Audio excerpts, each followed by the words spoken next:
It's constantly questioning her ability, her readiness. And because everything was so fast-paced, any little slip, Magnified instantly. totally. Social media just blew it up, turned every slip into a headline, as the source puts it. Minor gaffes, maybe a misspoken word, got twisted into proof of some major strategic flaw.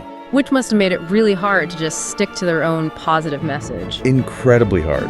The campaign had to keep spending precious time and energy just putting out these little fires, reacting to the latest mini-controversy, instead of driving their own narrative forward. And then there's the sheer physical side of it. We touched on the travel, but the source material really seems to ground this political drama in just exhaustion. Oh yeah.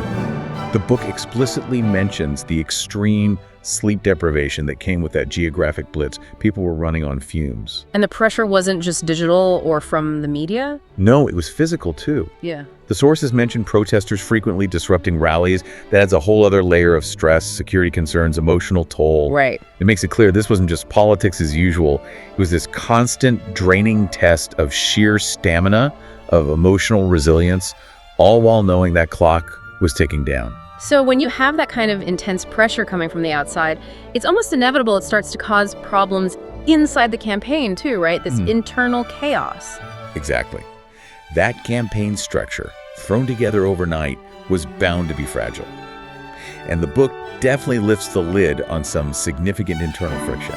Like what kind of stress was showing up inside the team? Well, for one, team members argued, the sources say. Big arguments over basic strategy. About what? Things like resource allocation. Should they focus all their energy on firing up the base in states they thought were safer? Or gamble more on trying to persuade undecideds in the really tight swing states? Those kinds of debates have huge implications for where money and time go. And speaking of money, the book mentions donors started to get nervous. Yeah, it says donors panic, Yeah. which is, a major red flag in any campaign. Why were the donors panicking specifically? What was driving that? It seems directly tied to that compressed timeline again. They saw this campaign launch suddenly, maybe looking a bit messy compared to a normal, well-oiled machine. They saw the tough media coverage, they saw the massive amounts of money the opposition was likely spending, and they just got spooked about whether this whole thing was actually viable. Could she really pull it off? And that's dangerous because if the money dries up. Exactly. It threatens everything. Your ability to buy TV ads, to hire field staff, to keep the lights on. So that internal financial anxiety just amplified all the other stresses, the strategic disagreements. The sources suggest it was a real test of structural integrity that the campaign nearly buckled under a few times. Wow. Okay, so amidst all this external battering and internal chaos, how did Harris keep herself, and by extension the core team, going?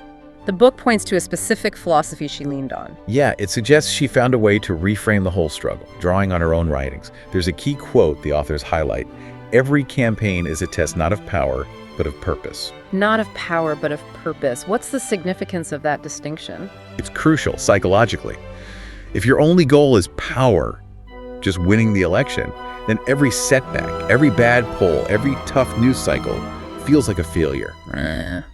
Demoralizing. But if the goal is purpose, maybe unifying people, fulfilling what you see as a historical duty, defending certain values, then all the tough stuff, the exhaustion, the arguments, the bad press, it's just part of the test. Yeah. It's an obstacle to overcome on the way to that larger goal. So it sort of inoculates you against the day-to-day blows. Exactly. It gave the whole team, perhaps, permission to stumble sometimes, to lose a news cycle, without feeling like they'd lost the entire reason for being there.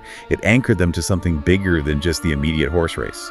That's a powerful coping mechanism. But the sources also get more personal, right? They talk about more intimate moments that helped her stay grounded away from the public chaos. They do. They point to really vital human sources of strength. The book mentions regular phone calls with her husband, Doug Emhoff. Just checking in. Yet those calls are portrayed as this crucial lifeline, a way to step out of the political whirlwind for a few minutes, reconnect on a personal level, maybe reset emotionally after a really draining